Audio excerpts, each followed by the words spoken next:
Jason Hardy, City of Yelm Systems Administrator. Dan Nicholson with designsallday.com and Chamber Board Member. You just cut, Dan. It was my turn. I already had the mic. Anyway, Tracy Choate with Remax Northwest. I'm also the chair for Citizens in Support of Yelm Community Schools and a chamber board member. Lori DeLong, Hometown Property Management. Hi, Dawn Young, Standing Room Only Theater Company. Terry Kaminsky, Yelm City Council, Windermere Real Estate and Chamber Board. John Graver, Windermere, and also Yelm Planning Commission. Dan Nicholson with designsallday.com. Also, I know I'm going out of turn, but we have this form here for the barbecue rally that we're going to be passing around. We'd love anybody who is interested in being helping with the committee to fill out the info. Shelly Nicholson with Designs. Jennifer Ferguson, Ferguson Insurance Services. Joseph Richardson, Yelm Prairie Christian Center, Chamber Board Member and Young Life Committee Chair. Hi, I'm Felicia Van Lerp, and I'm the Young Life Area Director. Steel Clayton, State Farm Insurance, Chamber Board Member, and Steel Barrel Barbecue Company. Ben Ontiveros, East Haven Villa, Assisted Living and Memory Care, and Chamber Board Member. Shane Wood, I do commercial accounts and lending at Twin Star. Frank Bursa, the commander of the local Veterans of Foreign Wars. Chrissy Dehan with Yelm Community Schools. All right, Bill DeVore, Yelm Detective and owner of 507 Taproom. Did we get everybody? Okay. Lynn, would you like to introduce yourself? Sure. Hello. I'm Lynn Critchfield with the Yelm Chamber of Commerce. Thank you all for being here today. Since I have the microphone, I'm going to go quickly through kind of the format of today's forum. Our moderator, I'm taking this straight from Angie. Our moderator, Brian Wharton, is going to be asking the questions. He will be up at the front of the room.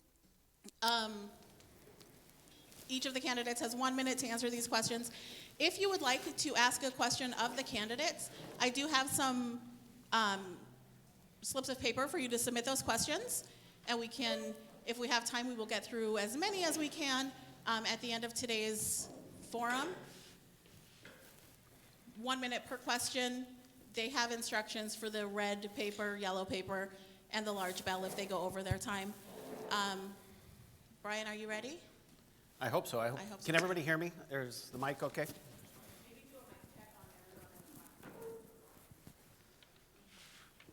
Check, check. Does this work? Yep. There's a microphone check over here. Everything's good? Check. A little bit louder, probably. Check. There we go. Okay, we'll get started, and we'll ask the questions in rotating order. So we'll start with Mr. Blair on the first question. And the first one is simply to introduce yourself and state why you believe you're the best candidate for Yelm City Council. 1 minute each.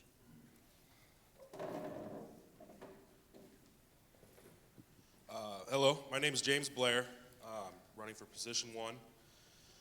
The biggest thing for me is, as far as like driving force of how I look at everything, I believe everyone should be able to live their lives, run their business as they see fit, as long as they're not hurting anyone else. And in today's climate, a lot of times what I see is you'll have government agencies kind of overstepping that and kind of telling people more about how they should do their things rather than being more of a mediator in things.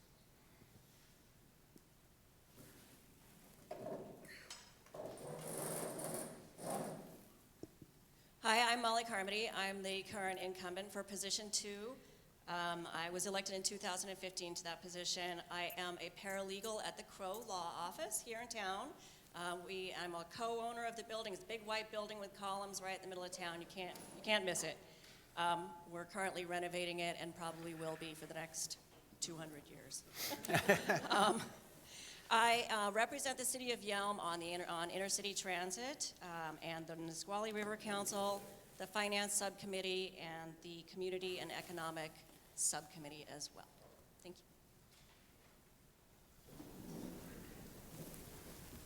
you. I'm E.J. Curry.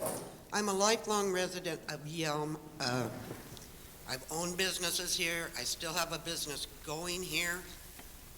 And I serve on a lot of committees too on the City Council.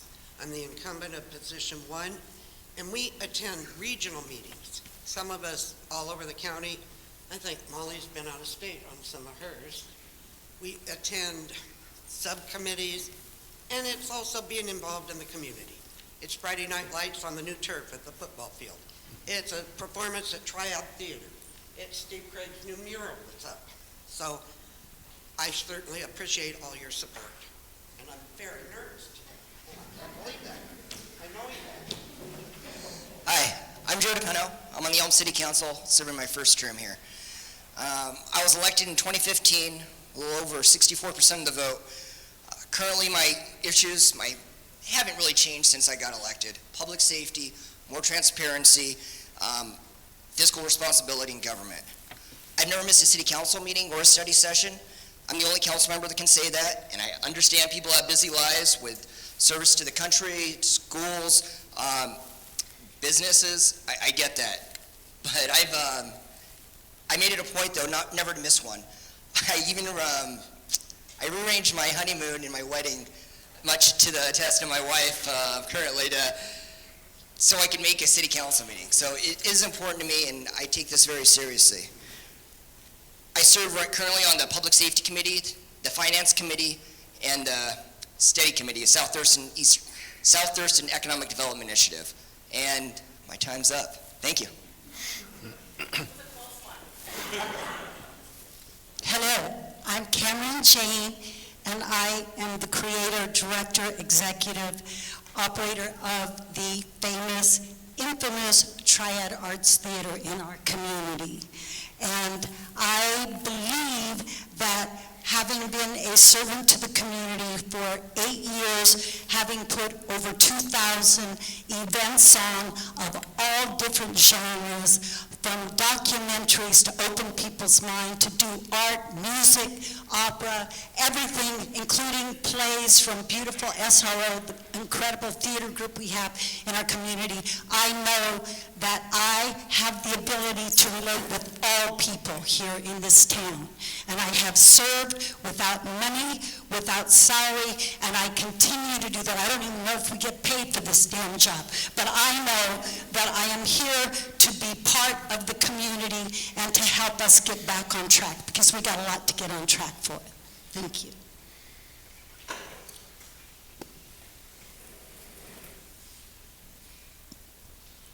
Good afternoon, folks. My name is Matthew McClellan, and I am a local business owner in McKenna. I own the Edward Jones Investments over there. I'm a financial advisor. I'm currently running against Joe's seat right now. A couple of the things about me that you might find necessary to know. I'm currently on the Chamber of Commerce Board of Directors. I have roles with Young Life as well as, oh boy, the Lions Club and all sorts of other committees in town. Community involvement has always been very, very close to my heart. And I found that if I want to make any real changes here in town, that I need to get into politics to do that. I think that my roles in understanding how finance work will be incredibly useful to not just our city council, but all of our community members as well.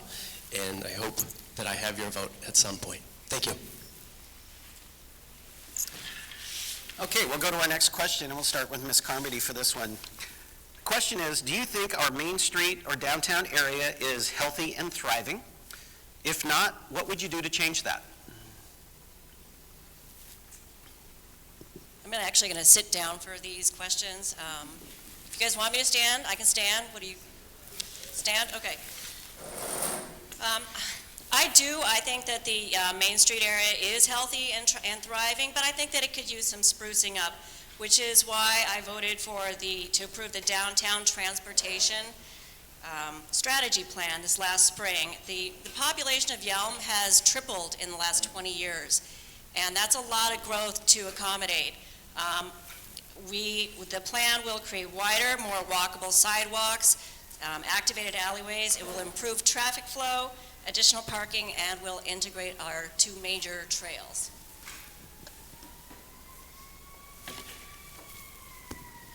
I believe the downtown is totally thriving.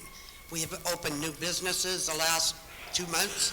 We've got Billy DeVore's Tap Room. We've got Shiplap Coffee Shop. We've got a new pizza place coming in. The city looks great. The flowers that Jason gives us every year thrive. The mural, Steve, good job. We're getting ready to paint and put lights on the water tower. I do believe that downtown is doing very well. Yeah, like everyone else, I do think their downtown is healthy. I think we absolutely can do better. We've seen a few stores in there that traditionally haven't been in there too often. We see a lot of people, a lot of turnaround in some of these businesses. My greatest example, I think, is Yelm. It's been in there for a little 4 years now, and it's been success. And there's been businesses in there prior that it hasn't been. So I do think it's healthy, and I also want to chat real quick about the downtown strategy plan. There was a lot that didn't help out businesses for some down there. For overall, I think it helped out, but it removed parking from some of the key businesses in front of the jewelry store and bowling alley. And I absolutely went to bat for that, and I voted against it. One of the reasons being because they weren't being represented enough. And the other reason was because the 1.7 pedestrian bridge over the city. So I also didn't vote because of that. Thanks. Thank you. I think there has been a lot of improvement in the town. I think we are on a path that's going great, but I don't think that there was enough support for many of the businesses that were jewels of the town, including the Triad Theater. I think that there was a lot of restrictions that you have when you have a historic building anyway, but I think that has been resolved kind of with our landlord, I don't know. But anyway, the buildings are either in bad disarray, they need help. The people that own the buildings right in the historic entry of the town do not have the money or the help from the community to let them perk it up. You know, you can't just, and its parking would be important too, but you need to perk up the town. And the people who own those little buildings do not have the finances to take care of it at the time.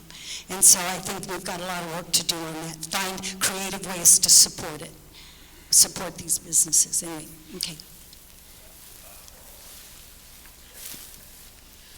I believe this question breaks down into 3 parts. Is the community thriving? Absolutely. I think that you can just look to how packed our parks are after they're renovated. Or you can look at all of the new fun and exciting community events that we have that are bringing more people into town than ever before. But is it healthy? Well, health is a matter of perspective. And I don't think that it's as healthy as it could be. There are a lot of empty storefronts and sidewalks regularly. And there are some incredible gems in town that if we could just find a way to shine a light on them, would shimmer in a beautiful way. If elected, I alone don't have control of this light switch, but I will be able to leverage my role on the Board of Chamber of Commerce to better create communication between the government and those small business owners. Communication is a cornerstone of a perfect community health, and I vow to open those channels.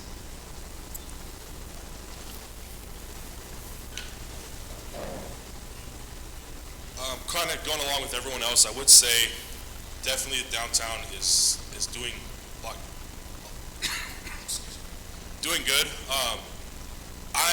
The difference between me and everyone else, I haven't been here my whole life. My perspective of Yelm is since my wife and I moved here going on 4 years ago now. Now, the businesses right here in downtown seem to be doing well from my perspective, but the city can do better. For instance, the sidewalks are falling apart, especially on the north side of Yelm Avenue. What I think we could do is fix that.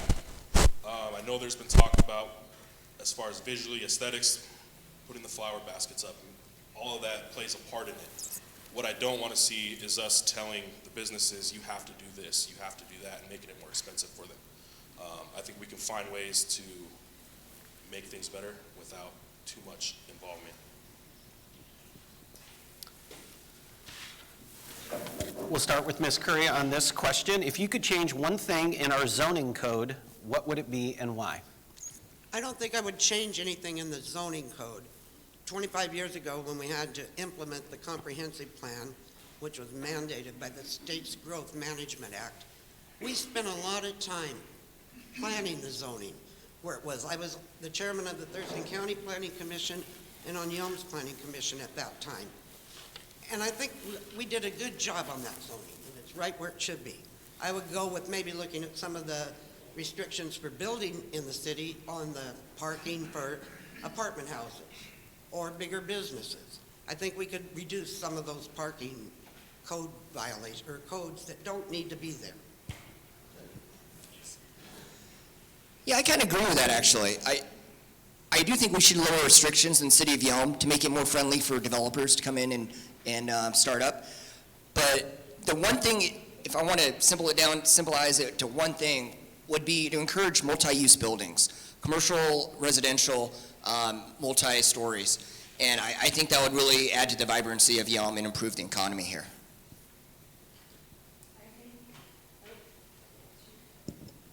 That's it, check, check.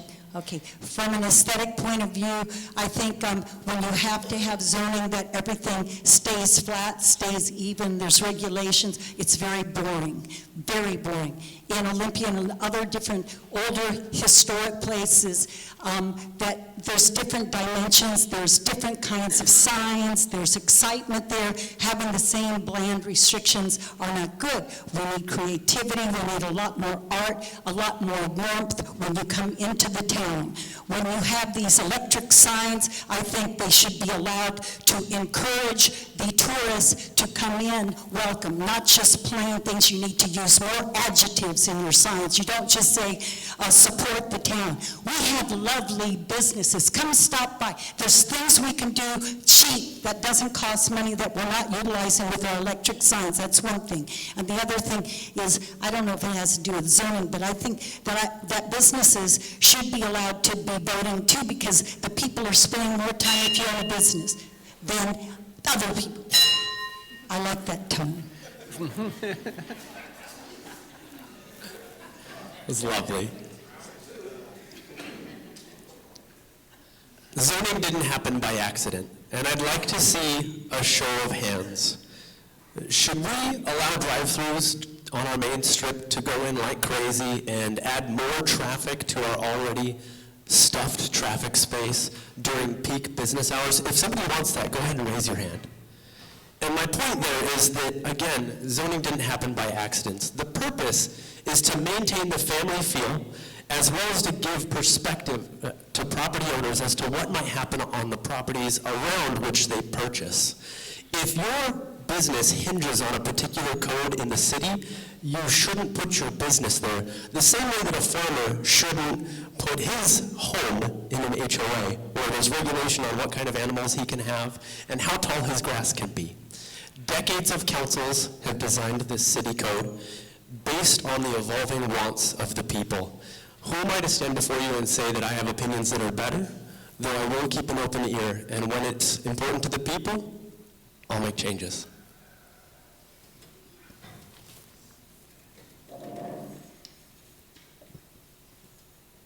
Zoning is something that I've actually looked into a lot, especially the last few years. And a lot of people don't realize zoning is, in the past, actually rooted from racism. That's where it came from. If you ever have a moment to look it up, the very first zoning laws were actually racial segregation. From there, it moved into, since that was no longer legal, it became more economic. And what you see today is you have areas where you have high-density housing, low-density housing, and mid-density housing. It's basically made it to where you have high-income people living here and low-income people living at the other end of the city. Sorry, Molly. Me as a renter, because I don't own yet, we plan on buying soon, but rents keep going up, and a lot of that has to do with the lack of supply of housing, and that comes along with zoning. What I would like to see is more freedom in what types of housing can be built where, more mixed use, like Joe was talking about, where you have commercial with apartments or condos on top or something, and try to somehow find a way where we can incentivize people to build lower income housing.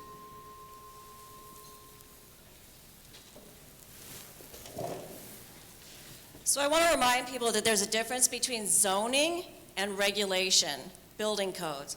Zoning tells you where you can put what kind of business, what kind of structure. If you want to put it residential, industrial, commercial, educational, park, whatever. That's zoning. That doesn't have anything to do with what your building looks like, what it feels like, what the decorations are on it, whether or not there's a drive-through. Those are two completely different creatures. So the Unified Development Code is what a lot of folks here are talking about. As far as zoning goes, I think we're pretty good with zoning. I think it's, the city is well designed. I agree with a lot of folks that say we need to do a little more density planning because Yelm is growing. But other than that, I'm pretty okay with our zoning.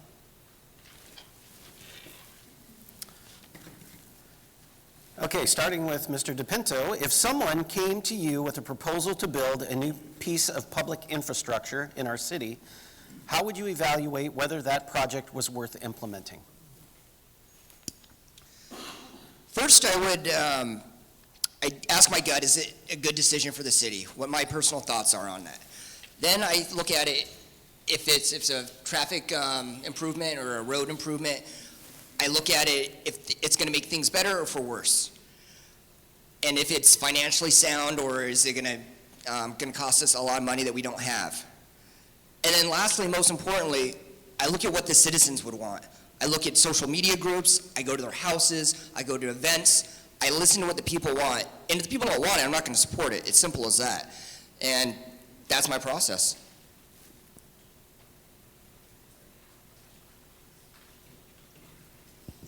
Could you repeat the question? If someone came to you with a proposal to build a new piece of public infrastructure in our city, how would you evaluate whether the project was worth implementing? How would I agree with Joe in the fact that as a city council person, I would be representing my people, and it would be necessary to find out what they felt about it, and then I would implement that. I'm an advocate for a lot of certain things, but when you are on city council, you represent the people, you do not represent yourself.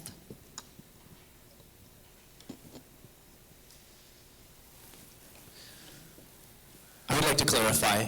I think there are two very important steps here. And the first one, it is not my job to decide what the people want. It would be my job, if I was elected, to determine through interaction with those people what they want. Step one would be to ask if it's important to folks and also how it should be prioritized. Second of all would be feasibility. I'm not a bridge builder. I've never constructed a public pool. Pretending like I know what something like that would cost or should cost would be asinine. That's why feasibility is usually outsourced. The inherent cost of outsourcing is why step one should always come first. Number one, determine if the people want it. Number two, decide if it's possible.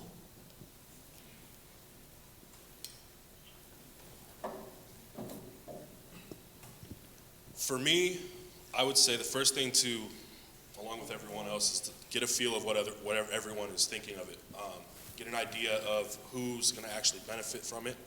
Get an idea of the cost. Compare that to other similar projects that have happened, and kind of do like a cost balance comparison, or cost benefit comparison. Excuse me. And then second, for me, is to determine, is that something that government's supposed to be doing in the first place? We've charged the government with making sure that our roads are good, our sidewalks are good, that we have a safe community. But anything outside of what they actually should be doing is more elective spending, and if we don't have that money, then we shouldn't be doing it. So I'm sure you guys are starting to realize that I'm kind of a process person here. The city of Yelm has what's called a comprehensive plan. And that's the driving force behind everything that we do. Every budget decision that we make is based on the comprehensive plan, and we are required by law to revisit it every 7 years.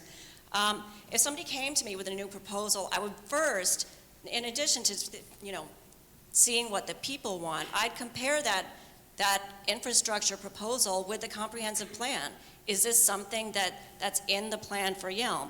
If it is, then you got to take it down the process path, which is submitting it to the subcommittee that would be in charge of figuring out how much it costs, where it's, what's the timeline on it, and then you have to submit it to City Council, and they would approve or not, or disapprove to send it to the mayor to authorize for request for bid. But it's a process. You can't just fly by the seat of your pants. You got to follow the rules.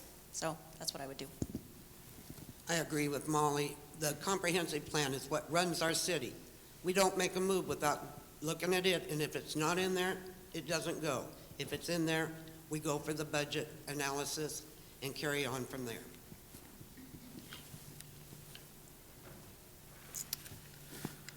Okay, next question. Are we doing okay for time? Okay.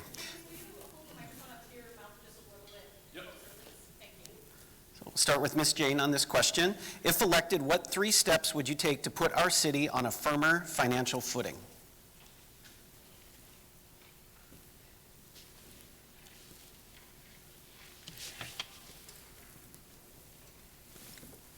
Ms. Jane, that's your question. Would you like me to read it again? What 3 things? I believe that you need to find a unique thing that draws people to the community, make this a tourist destination, if you would call it that, by providing perhaps more festivals, more things that would draw the people from outside to this place. What I have done is I do not necessarily do shows gearing for the people here, but I put a lot of the information out on the internet so that all over the world they hear the lectures that are coming at the theater and everything, so that they are continually talking about the Triad Theater in Yelm, Washington. Publicity is the key, and it's also important that we get upgraded with Facebook and the internet so that you can get the information out, because obviously the old ways don't work anymore. It's now, we've got a new technological world to live in, and so through the community and computers we have to get more locked in.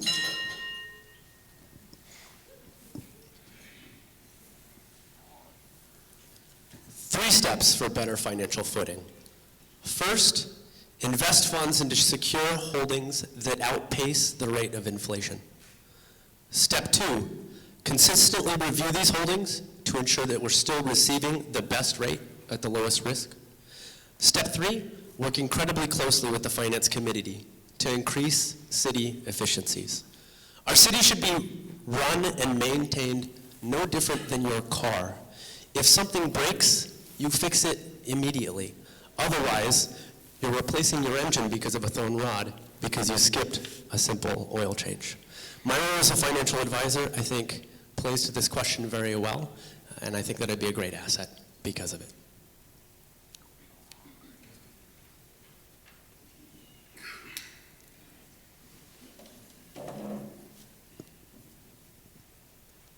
I think our city's done a lot to improve where it was, especially ever since Michael Graham came in and the work that he and Joe Wolf are working on. Our new budget, that's a lot more clear than the ones that I've seen from the past. But I'm not going to stand up here and tell you that I could financially plan out the entire city budget. I'd be lying to you if I told you I could do that. I know I can do that for my own household, and I can take those same ideas and kind of use that in the decision making, but at the end of the day, you really got to take the information from the actual experts and the people that know what they're talking about and go over that, and if you still don't understand, ask more questions and figure things out that way. But like I said, I think our city's done a lot better so far, and I hope that continues moving forward. Okay, a question starting with Mr. McClellan. If you received, oh, I'm sorry, I apologize. It's at the end of the table, my fault. As a member of the Finance Committee, I think we've done a lot to improve Yelm's financial footing. We've evaluated our long-term bond investments and rolled them into higher yield bonds that roll over on an automatic basis so that, yes, we do review them, but then there's no lag time on when they roll over and reinvest. We've also changed banks. That may sound, minimal, but we've saved ourselves over $100,000 in bank fees every year just by switching banks. I'd also like to stress that a lot of it's about accountability. It's about holding each branch to the budget that it has been set, especially when it comes to projects that have gone over budget, that have run over budget. We need to make sure that everybody's held accountable. Thanks. Well, Yelm's financial stability is very firm and good. I'm also a member of the Finance Committee, and we've instituted Yelm's first biannual budget, which is going to save us more money, and we're working on a master calendar to know for future generations of councils when you have to prepare the budget and what steps you have to take to make sure it's a good budget. Thanks. You just heard my opponent mention that he'd like to see the city start investing our money. Well, as Molly and EJ kind of alluded to, we do that. We invest in high yield bonds. We do invest a lot of our money. So I'm surprised being a financial advisor, he didn't know that. But what I would do personally was create our rainy day fund that one, create our rainy day fund. Two, make it a dedicated fund that's only be touched with a supermajority vote of the council. And three, put $2 million of it in savings and easily accessible whenever you need it. And lastly, the $3 million is in an investment account, which we already do, but for more investments. I think those three steps, if untouched like that, can really help us out when we're going through economic downfalls.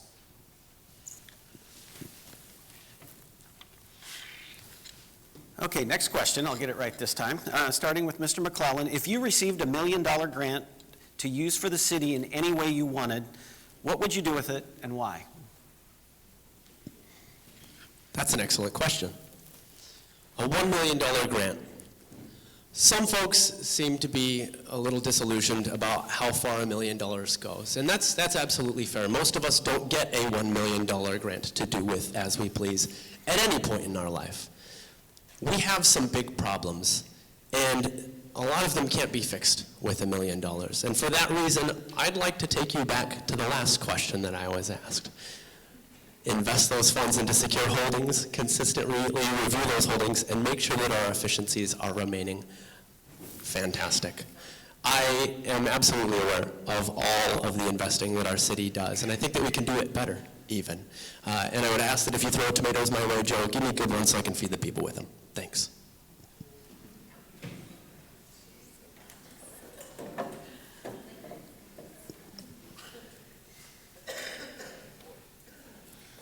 I think something that a lot of people don't realize is in reality, there's no such thing as a no strings attached grant in government funding. There's always expectations of where it's going to go. There's always requirements of what it can be used on. But in a fantasy world, if there was something like that, I would want it to go directly to what our priorities are. Put it towards getting our water treatment facility taken care of. Put it towards getting our debt paid off. Because I think if there's one thing we've learned so far from federal on the way down is the longer government keeps running in the negative, the worse it is. I think Yelm so far has done well. Let's not follow suit of higher up government.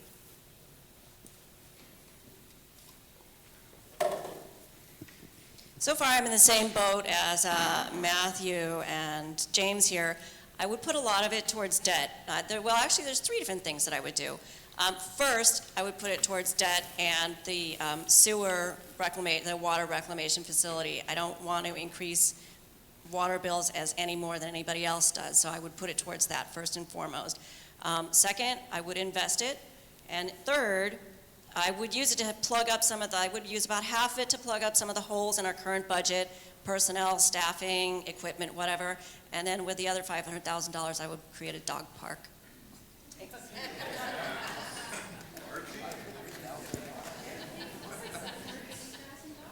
could have a work party here. I would bank it immediately, and then I would use it probably, most definitely for the water treatment plant, or to do some more infrastructure, potholes, sidewalks that tree roots are bringing up, and possibly look into maybe being able to fund a teenage boys and girls club that won't take 19 years to get here. I think Molly might have been looking at my note cards, because that's exactly what I was going to say.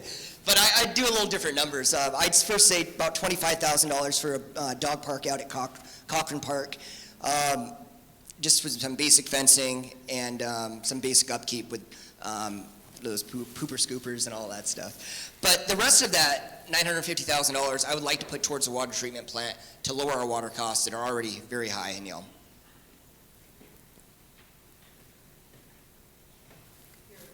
It was great answers, great answers. And I particularly like the fact that you should always look at the small print when anybody gives you any money, because there's usually an attachment to it. And it would be very sad if we took a grant and we were obligated to some source for favors for them doing whatever they were doing to us. So it's important that we become self-sufficient, that we find our own source of money. That being said, as an advocate for the arts, I would put that on the back burner, because on the Malta's level of existence, the first thing we have to do is support our police department, to support the property people. We have to, I see that, Lynn, thank you. We have to be able to take care of water, the cleanliness of our air, what people moved here to Yelm for, and what people stay in Yelm for. As those qualities have to be preserved. Also, the water treatment is a crisis. It needs to be taken care of before it becomes a really big problem. So it would go for that. The arts can wait, but these essential things have to be taken care of first. Survival, protection for the people. Okay, back to Mr. Blair for the next question. Yelm City Council recently authorized a homeless task force. The task force has hosted town hall meetings on the subject. What would your plan be to help the city deal with this issue? And would you rely on taxpayer dollars to fund it? That's a tough one. The thing with homelessness is there's so many different parts of it that there is no one answer. When the task force was first started, I was really excited for it. I think the main part of it was to gather information of all the different services that were available, compile that all into one central location or database, and that as police department comes across people, they're able to have a faster time of gathering information to help these people out. But at the same time, I don't want to see anything following suit of what we're seeing in Seattle or Olympia or Tacoma, because when people still need to be accountable for themselves, and when we have needles laying around, people throwing up tents wherever, harassing people walking by, we have to find that fine line between the people that genuinely need help and a hand up, and the people that need to be held accountable for their actions.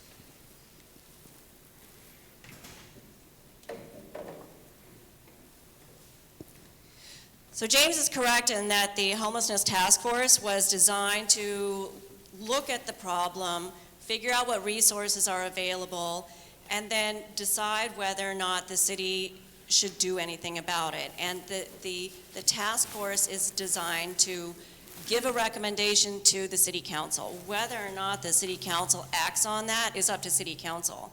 So the homelessness task force does not make the rule, city council does, just so that's clear.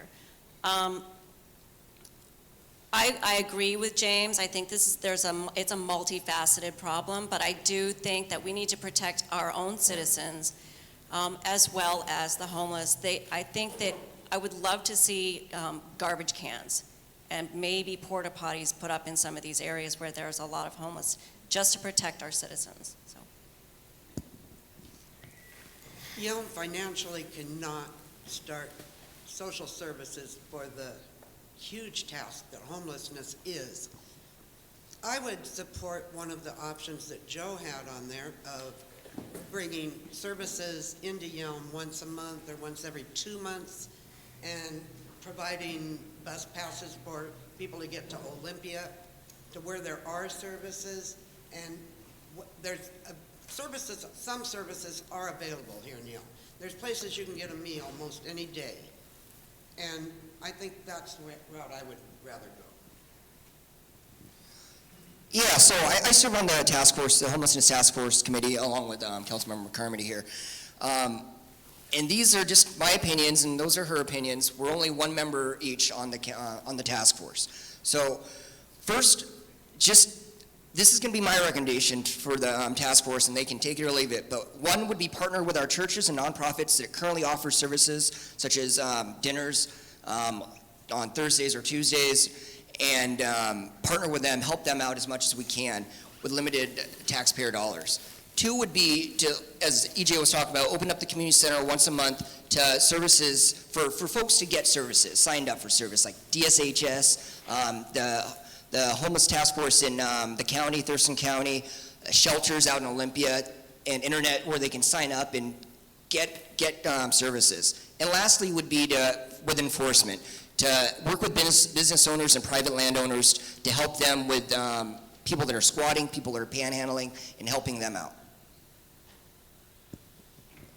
I think first we need to redefine what homeless is. This is a very critical situation because I went and interviewed many of the homeless people that are out there in Yelm this last few weeks after being, going to your great meeting that you had for all of us. Learned a lot from them, and many of them call themselves extended campers. They don't want to create hassles for their families. Their kids that are between 20 and 30, so they stay as campers. They can manage to live and find food, eat food comfortably because we have beautiful churches that are supporting them. There's, besides that, you have the tweakers. Now, that is more of a drug issue. The tweakers cause the problem. I'm sorry, you gotta know that. The tweakers get homeless because they've been kicked out of their house because they've got problems. The police have to be given the power to take care of that. The police in this town are humane, gentle. They are the most courteous people I've ever known in any city, and they've got to be given the power to use discernment to decide if they were good or not, or decide if they are harmful to our community.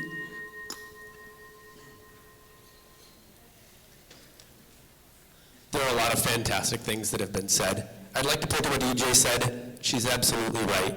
We cannot tackle homelessness alone. We don't have the budget to do something like that, and if any city could, it would have been solved in the bigger cities by now. I don't think that we should use any significant portion of taxpayer dollars to try to solve this issue. One of the big problems we do have is that volunteerism in our community is falling pretty dramatically. So many service organizations with so many beautiful things written on their heart, and they're struggling to find ways to make it work. My opponent, Joe DePinto, has done a great job at volunteering some of his time to make food available for a lot of these people. And homelessness has been something that's been written on my heart for a very, very long time. I think that we do have the things that we need to help support these folks through all of the troubles that they're going through. But I don't think it is the responsibility of the city to fix this problem with all of our dollars. Okay, next question, starting with Ms. Carmody. The city recently purchased and moved into a new city hall. Do you believe this was a good move? Brian, What? sorry. We're at the end. Will you choose one of these questions from our audience? Choose one. We'll start with one.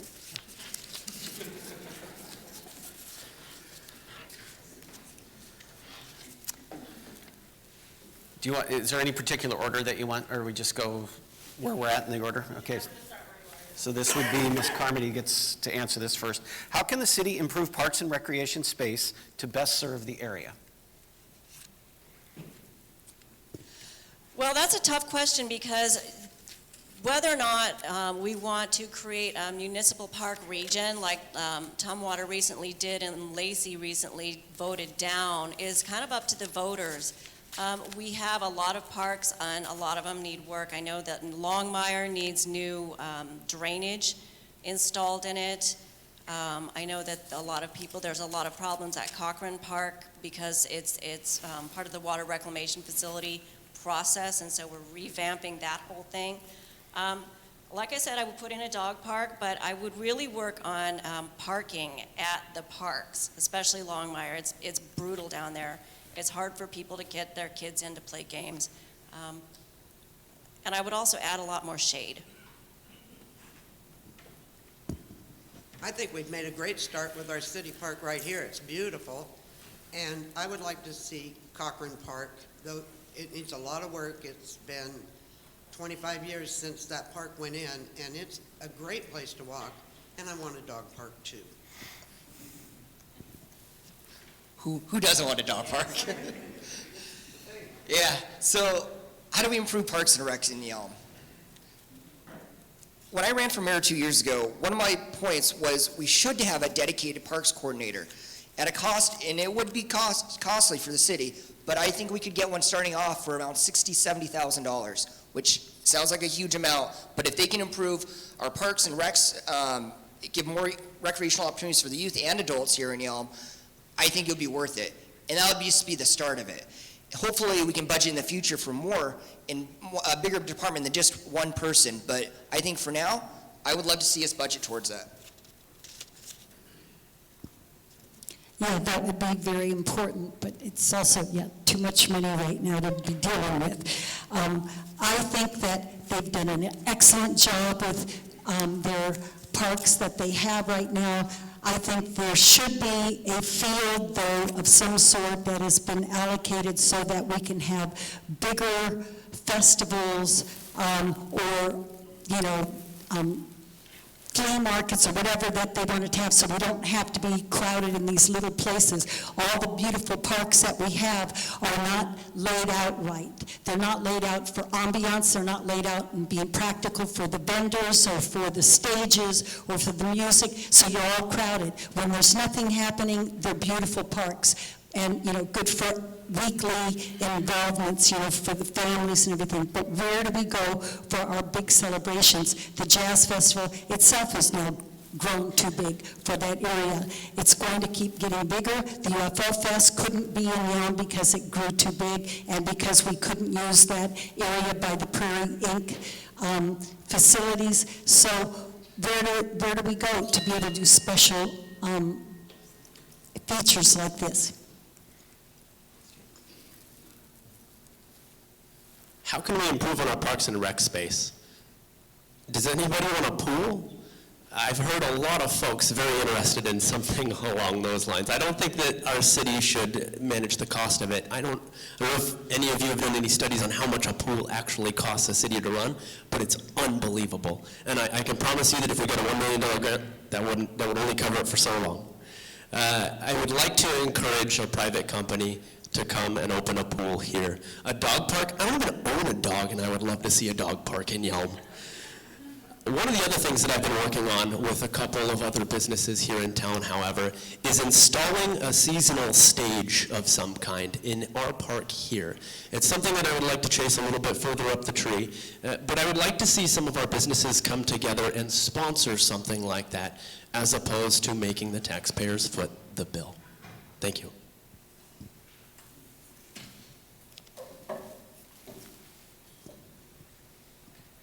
As far as parks go in Yelm, I think we've got it pretty good here. We have some pretty cool parks, especially, as much as I'm sure a lot of you saw me not agreeing with the finances on the splash park. The kids love it, I know.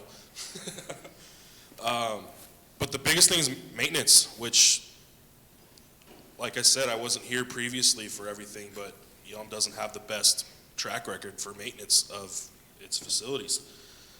So if we can make that priority one, as far as expanding on what we have now, I know there's lots of talk about the dog park. I think that wooded area out at Longmire is a perfect spot, and it shouldn't cost very much to fence that in and make it a good dog park area.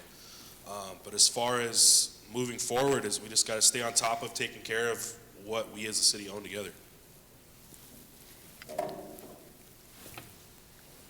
can do one more, taking 30-second answers. 30-second answers, thank you. Will we have a final closing statement? Or you can do final closing statements. I'd rather do final. We'll take it to a vote. Closing, 30-second closing statement. Raise your hands.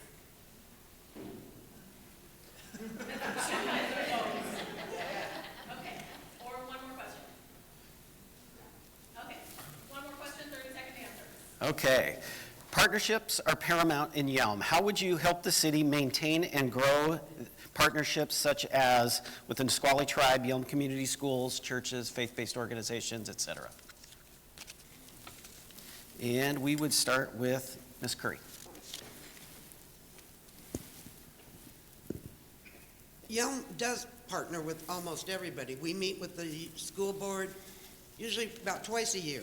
We meet with the tribe twice a year. Boys and Girls Club, we're partnering with them right now. I just think we do a lot of activity and volunteering as members of Yelm. We're good people. We volunteer for everything.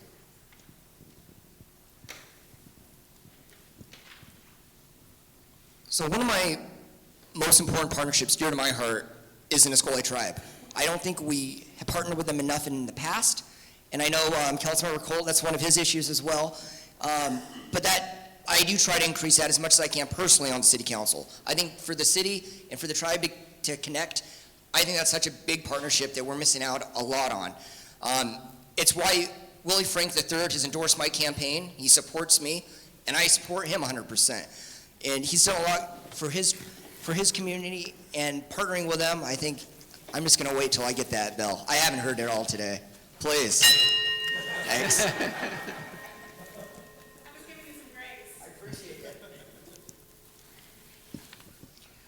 I think we should utilize the Prairie Day Parade more. We did this, I believe it was last year, that we actually had the hero of our town was the Nisqually chief, and we ended up having a big banner and acknowledged them, had them come marching through the town with the canoes and everything. This was an important thing. It was sponsored by the Triad Theater, by the way, might just say, but it was an important thing to not go to waste, because these Prairie Day parades are beautiful advertisements and beautiful ways for us to show the rest of the community how we support each other.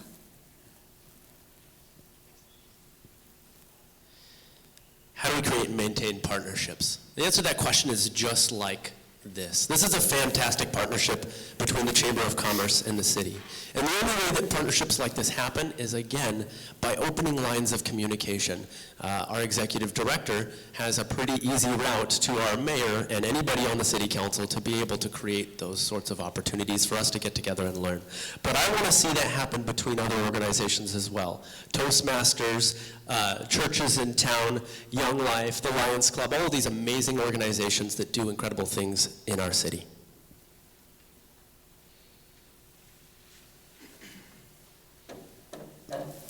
I think the more partnerships the city builds and grows, the better.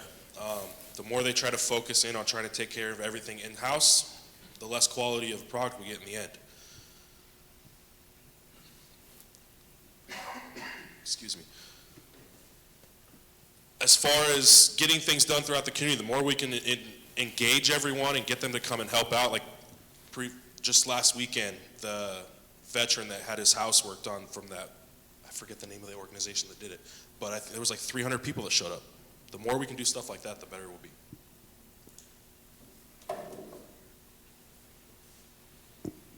I think I agree with everybody else in that partnerships are fantastic and important and everything else. That's great. What the city needs is partnership with its citizens.